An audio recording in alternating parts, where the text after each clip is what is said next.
जय हिंद दोस्तों, जय हिंद बच्चों। एक बार फिर स्वागत है आपका द्वितीयक क्रियाएं या द्वितीयक व्यवसाय। आज हम इसके अंदर दो इम्पोर्टेंट टॉपिक पर बात करेंगे, जिसमें एक तो अपना रहेगा उद्योगों की स्थिति को प्रभावित करने वाले कारक, जो बोर्ड परीक्षा की दृष्टि से काफ़ी इम्पोर्टेंट प्रश्न है, और साथ में ही हम समझेंगे भी स्वच्छंद उद्योग है वो क्या होता है, किसे कहते हैं, उसकी क्या विशेषताएं हैं। तो चलिए एक एक करके स्टार्ट करते हैं और सबसे पहले बात करते हैं उद्योगों की स्थिति को प्रभावित करने वाले कारक। देखिएगा, जब भी कहीं उद्योग या जो इंडस्ट्री है वो लगाई जाती है तो उसका उद्देश्य एक ही रहता है भी लागत कम आए, यानी खर्चा है वो कम आए और इनकम है वो बढ़ जाए। तो इसलिए जब भी हम उद्योगों की स्थापना करते हैं तो यही कोशिश रहती है भी हमारा उत्पादन है वो कम से कम लागत पर हो। तो इसलिए इन कुछ बिंदुओं की बात हम यहाँ करने जा रहे हैं एक एक करके, भी इनको ध्यान में रखकर ही उद्योगों की स्थापना की जाती है। एक एक करके आप उनको स्क्रीन पर भी देख पाएंगे और मैं उनका एक्सप्लेनेशन भी साथ में ही कर रहा हूं। तो सबसे पहले तो आप देखिए, आपकी स्क्रीन के ऊपर बाजार की बात आ रही है। बाजार किसे कहते हैं? बाजार, बाजार का मतलब होता है भी उद्योगों में जो तैयार माल होता है वो लोग खरीद सकें, उस जगह को कहते हैं। तो आप स्क्रीन पर देख पा रहे हैं भी बाजार से तात्पर्य उस क्षेत्र से है जहां तैयार वस्तुओं की मांग वहां के लोगों की क्रय शक्ति से है, खरीदने की शक्ति से है। तो उद्योगों द्वारा जो उत्पादित माल है उसके लिए बाजार का उपलब्ध होना बहुत जरूरी है। अब आप देखें स्क्रीन के ऊपर दूसरा पॉइंट जो अपना है कच्चा माल, रॉ मटेरियल, जो बहुत हर उद्योग के लिए एक आधारभूत चीज है। भी किसी भी इंडस्ट्री की स्थापना के लिए हमारे पास कच्चा माल तो होना ही चाहिए, और जहां कच्चा माल हमें आसानी से और सस्ते से उपलब्ध हो जाएगा वहीं पर हम उद्योग की स्थापना करेंगे। तो इसलिए आप देखोगे ज्यादातर जो उद्योग है वो वनों के पास, कृषि क्षेत्र के पास है, या जो समुद्र तटीय जो इलाका होता है वहीं पर ज्यादा स्थापित किए जाते हैं। उसके बाद बात करें, तीसरा पॉइंट आता है श्रमिक, या हम कह लें कुशल श्रमिक।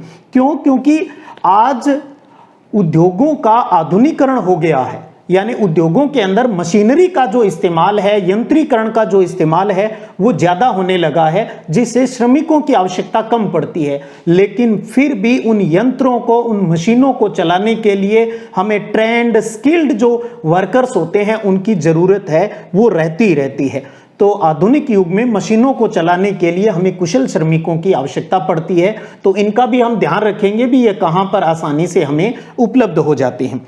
चौथा पॉइंट आप देखेंगे वो है शक्ति के साधन। शक्ति का मतलब उद्योगों को चलाने के लिए भाई सीधी सी बात है, बिजली चाहिए, लाइट चाहिए, चाहे वो आप कोयले से ले, चाहे पेट्रोल से ले, चाहे पानी से ले, चाहे को और किसी तरीके से लाइट होनी चाहिए। बिना लाइट के तो काम नहीं चलेगा। तो आप देख पा रहे हो भी कोयला, पेट्रोलियम, जल विद्युत, प्राकृतिक गैस, परमाणु ऊर्जा, ये शक्ति के साधन जहां पर आसानी से हमें उपलब्ध हो जाएंगे वहीं पर हम उद्योगों की स्थापना है वो कर लेंगे।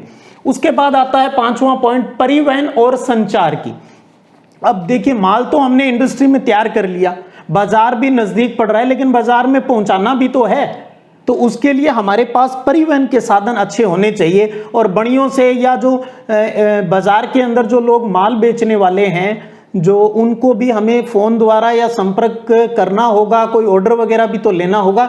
तब हम यहाँ बात करते हैं भी परिवहन और संचार की अच्छी सुविधा भी हो। तो आप यहाँ देख पा रहे हो भी परिवहन और संचार के साधन ये किसी भी उद्योग के लिए बहुत ही आवश्यक है, और परिवहन के साधनों का उपयोग कच्चे माल को कारखानों तक पहुंचाने और तैयार माल को बाजार तक पहुंचाने के लिए किया जाता है। और इस प्रकार जो संचार के साधन है, चाहे डाक तार, टेलीफोन, ईमेल, इंटरनेट, इनकी सहायता से भी उद्योगों की जो सूचनाएं हैं उनका भी आसानी से आदान प्रदान है वो किया जा सकता है। तो इसका भी हमें ध्यान रखना होगा भी परिवहन संचार की सुविधा कहीं नजदीक में है या नहीं। चाहे आप विश्व के उद्योगों की बात करो, भारत के करो, राजस्थान की करो, कहीं भी उद्योगों की स्थापना करो, मुख्यतः यही टॉपिक रहेंगे जो उसकी स्थिति को प्रभावित करते हैं।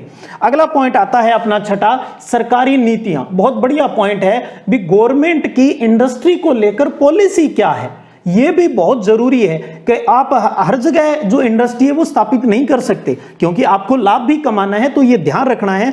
और किसी भी देश की सरकारी नीतियां वहां उद्योगों के विकास को प्रभावित करती हैं। आप देख पा रहे हो ये चीज कि यदि किसी देश की सरकार वहां उद्योगों का राष्ट्रीयकरण कर देती है तो विदेशी कंपनियां वहां उद्योग नहीं लगाती। क्या मतलब है? राष्ट्रीयकरण का मतलब होता है भी आपके उद्योग को सरकार सरकारी कर देती है, अपने अंडर में ले लेती है, तो बाहरी देश से कोई इंडस्ट्री फिर यहां आकर स्थापित नहीं करेगा। उन्हें यह डर रहेगा भी गवर्नमेंट है वो राष्ट्रीयकरण नहीं कर दे, भी अपनी संपत्ति है वो नहीं बना ले।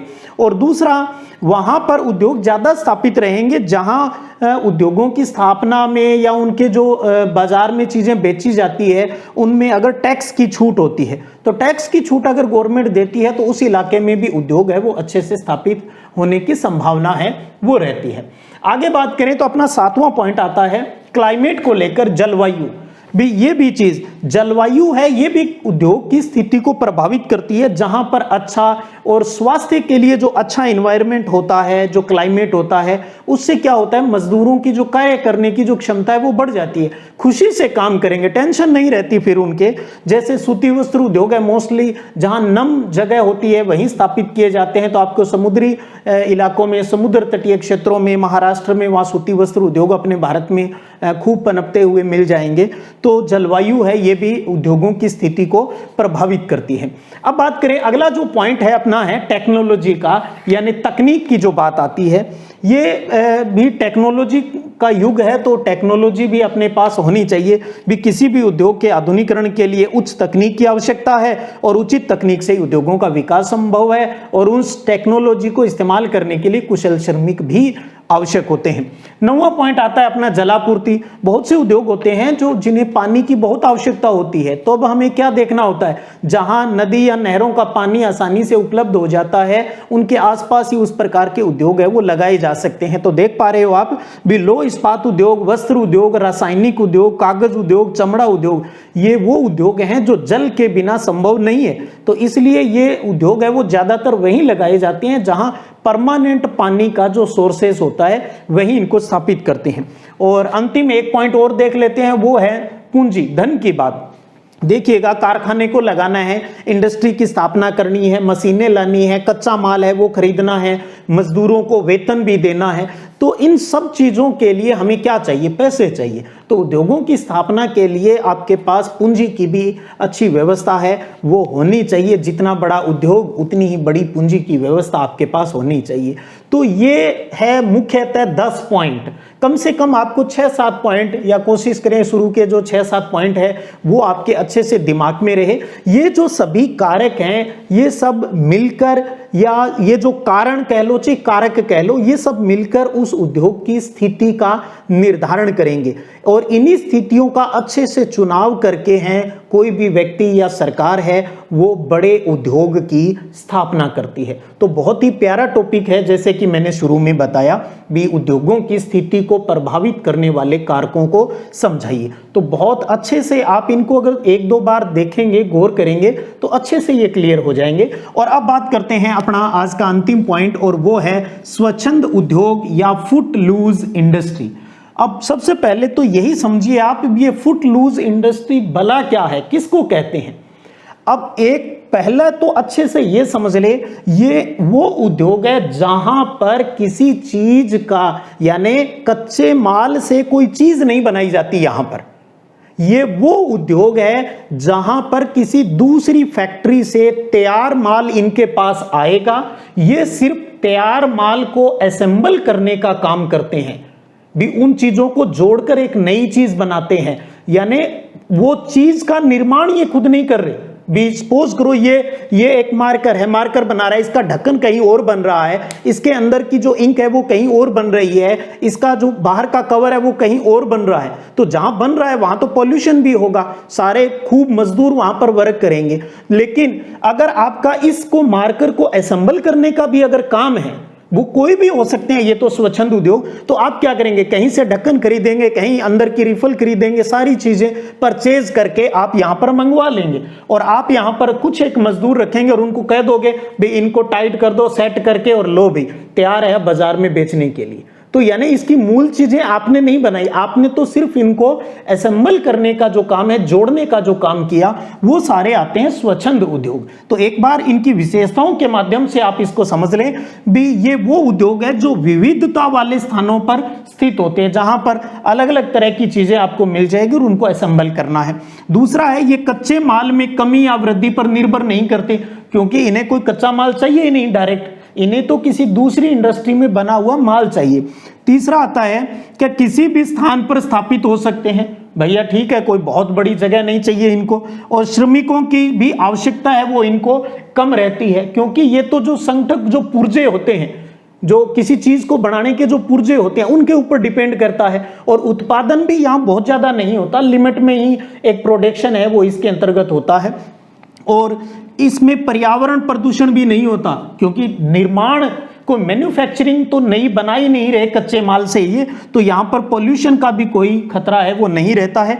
और इन उद्योगों का कच्चा माल है वो दूसरे उद्योगों का तैयार माल होता है, यही इसकी मेन बात है जो मैंने आपको सिंपल शब्दों में बताई भी। दूसरी जगह फैक्ट्रियों में बना हुआ माल लाकर असेंबल करके, यानी उन पुर्जों को जोड़कर जो एक निर्माण कर दिया जाता है, वो सारे फुटलूज या स्वच्छंद इंडस्ट्री है वो कहलाती है। हाँ, एक चीज और है भी, इस उद्योग की स्थापना जब की जाती है तो सड़कों का जो जाल है यानी परिवहन व्यवस्था का जरूर ध्यान रखा जाता है, ताकि जो चीज आपने असेंबल की है उसको आसानी से मार्केट में आप पहुंचा सकें, या फैक्ट्री का जो अंदर कोई दूसरी फैक्ट्रियों से जो माल आप उठा रहे हो वो आसानी से आप अपनी इंडस्ट्री के अंदर ला सकें। तो परिवहन जाल या सड़कों के जाल का जरूर थोड़ा सा इसमें ध्यान रखा जाता है। तो उम्मीद करता हूं ये भी आप समझ गए होंगे, कोई मुश्किल नहीं, बड़ा देसी तरीके से समझिए भी। फुटलूज का मतलब खुद नहीं बनाते, दूसरी जगह से माल उठाया और जोड़कर बाजार में बेचते हैं और ये भी लाभ कमा लेते हैं। तो ये थी आज की अपनी क्लास, जिसमें हमने उद्योगों की स्थिति को प्रभावित करने वाले कारक